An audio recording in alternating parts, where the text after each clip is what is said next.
What are the disadvantages of using a PERT chart? Imagine trying to plan a big project or study schedule and feeling overwhelmed by all the moving parts. That's where a PERT chart can seem like a lifesaver, but it also has some tricky downsides. Let's explore what might make using a PERT chart less than perfect for breaking down large academic goals. First off, PERT charts focus heavily on time. They show how long tasks should take and deadlines, but that can make them rigid.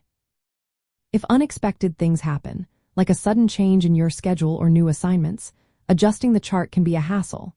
This inflexibility can slow down your progress or make you feel stuck. Second, creating and updating a PERT chart takes a lot of work. You need to estimate how long each task will take, including best-case and worst-case scenarios. If your project has many steps or involves multiple people, keeping the chart current can become a real-time drain. Third, the accuracy of a PERT chart depends on subjective guesses.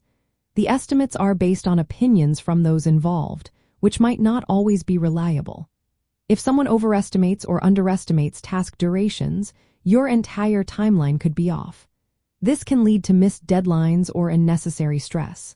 Fourth, PERT charts aren't great when managing multiple projects at the same time. If you are juggling several subjects or assignments, tracking all of them in one chart can get confusing and hard to follow.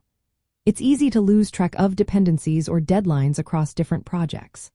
Lastly, PERT charts mainly focus on time and don't account for resources or costs.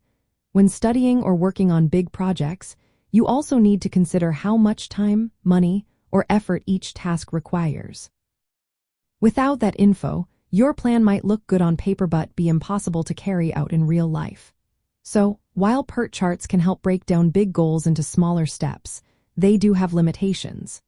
They requiring a lot of upfront work, can be inflexible, and might not give the full picture of resources needed. Keep these points in mind, and you'll be better prepared to use them wisely in your study plans or project management.